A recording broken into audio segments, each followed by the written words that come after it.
Uma vez uma amiga minha me perguntou se eu também tinha dentro da cabeça uma pessoa, né, uma voz narrando cada coisa. E a verdade é que o nosso cérebro nunca fica realmente em silêncio. Mesmo quando a gente não está falando, ele continua trabalhando. Ele pensa, ele faz planos, ele analisa situações que aconteceram, né, ele faz reflexões, ele tenta tirar morais das histórias, ele tenta fazer associações. Muitas vezes ele tenta prever algumas coisas. E é como se de fato ele estivesse ali comentando tudo, né, como um narrador interno. Isso tem até um nome na psicologia, né, isso se chama diálogo interno.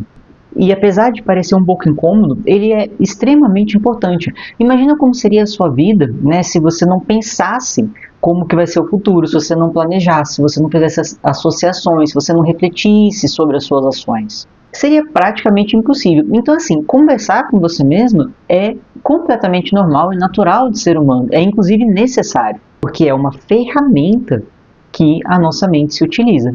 E é isso que eu quero conversar com você no vídeo de hoje. Meu nome é Ingrid Labão, sou psicóloga clínica e quero te explicar aqui um pouquinho dessa vozinha que a gente tem aí na nossa cabeça. Algumas pessoas inclusive dão até um nome para essa voz. Eu tive uma paciente que falava que ela era a voz da secretária, que estava sempre ali lembrando para ela coisas que ela precisava fazer.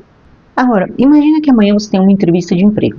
Você vai ficar pensando no que você vai dizer, você vai pensar na roupa que você vai vestir, na forma como você vai se apresentar, você vai inclusive tentar ensaiar ali algumas perguntas que podem fazer para você, né? Você vai pensar na pergunta, imaginar o que você estaria respondendo, vai muitas vezes ilustrar na sua cabeça mesmo, né, com uma imagem, você ali respondendo toda essa entrevista. O que você está fazendo nesse caso? Você está ensaiando, se preparando para uma situação que vai acontecer. E esse mecanismo, embora bobo, ele é extremamente importante na nossa evolução, porque antecipar situações aumenta a nossa chance de sobrevivência, isso desde sempre, né? Se você no passado ali, né, fosse fazer uma caçada, né, caçar um grande animal ali com a sua tribo, você ia ter que pensar como que você ia correr, como que você, né, se precisasse fugir, como que você iria enfrentar esse animal, como que você iria se esconder. Então fazer esse ensaio era muito importante para a sobrevivência. Agora, quando que isso, né, deixa de ser algo importante para virar ali um sofrimento? Eu sei que algumas pessoas reclamam muito, né, de que o cérebro está ali o tempo inteiro falando, mandando, pentelhando. O problema é quando o cérebro para de ensaiar e começa a repetir. E existe uma enorme diferença, tá?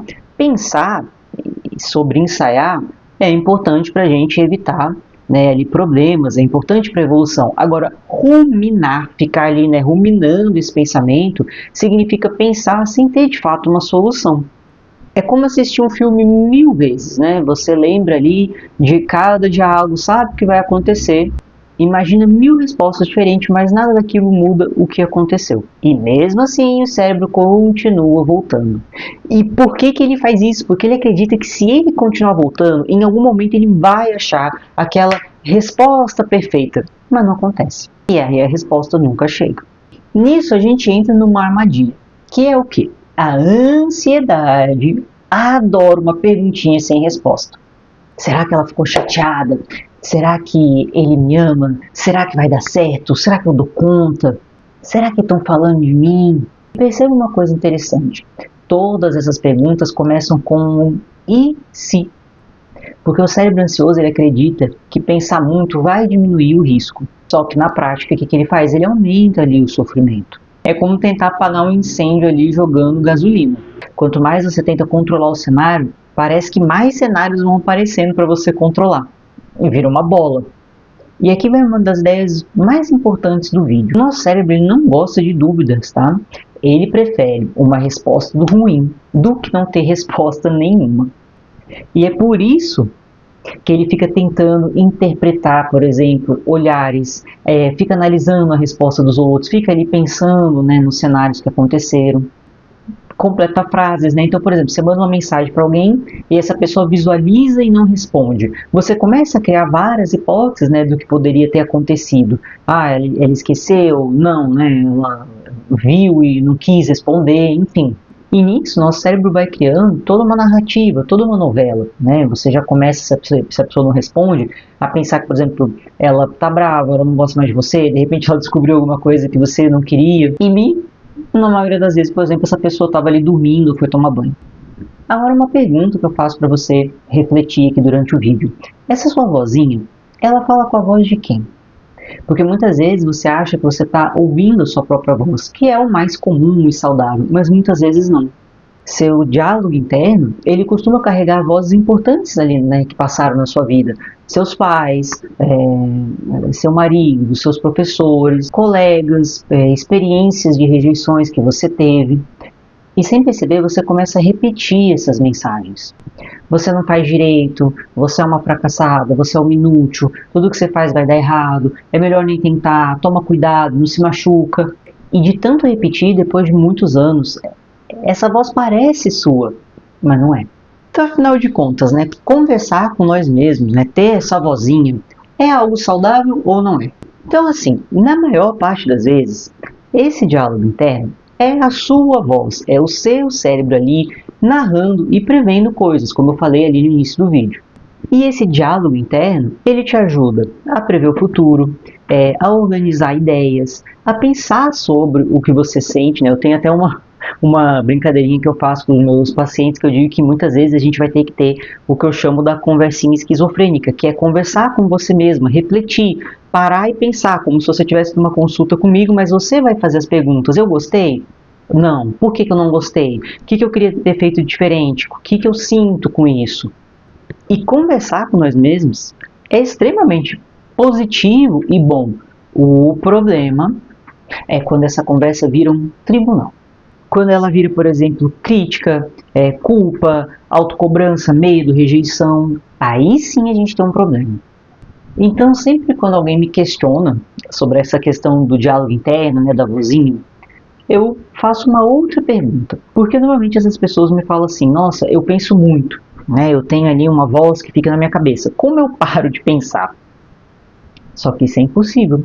A gente não para de pensar. Como eu disse, o cérebro está o tempo inteiro ali pensando, prevendo, ele não para, ele está sempre fazendo um monte de coisas. Até quando você está dormindo, seu cérebro, por exemplo, está ali sonhando, fazendo ligações, né, inconscientemente refletindo em algumas coisas. Então, quando alguém me pergunta como eu faço para parar de pensar, eu rebato com uma outra pergunta, que é: quem está conduzindo essa conversa com você? É o seu lado mais crítico? É o seu lado medroso? É o seu lado mais ansioso? Ou um lado mais compassivo? E aí eu faço um outro exercício, né, para essa pessoa fazer, né, exercícios mentais mesmo, não precisa escrever, você pode só refletir. Se fosse uma amiga sua passando pelo que você está passando, você responderia para ela da mesma forma que você responde, né, para você, com a mesma crítica, né, da mesma forma dura, ou você responderia de uma forma diferente? Eu digo que a maioria das pessoas responderia de uma forma completamente diferente. E aí, por que a gente tem muito mais gentileza com os outros do que com nós mesmos?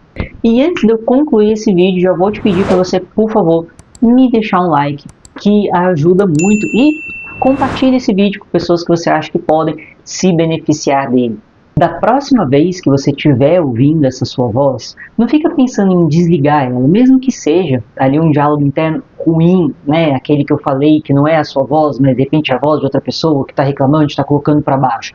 Mas tenta fazer uma outra pergunta, já que não dá para desligar esse cérebro. Pensar assim, o que essa voz está querendo me dizer, do que essa voz está querendo me proteger? E faz sentido? Eu acho que essa pergunta também é muito importante. Faz sentido isso que eu estou pensando? Porque muitas vezes a gente está tanto no âmbito ali da imaginação, do medo, né, de criar coisas que a gente não percebe que não faz sentido. E quando a gente faz essa pergunta do faz sentido, a gente sai um pouco do inconsciente e vem para o nosso consciente, para o nosso julgamento. E aí a gente consegue sair daquele ciclo vicioso, por exemplo, de estar só se espizinhando, de estar só ali, né, se machucando. Porque o mais importante não é fazer o nosso cérebro parar de falar, mas aprender a escolher qual voz merece ser ouvida. E se você gostou desse vídeo, já me segue, porque toda semana tem mais conteúdos como esse.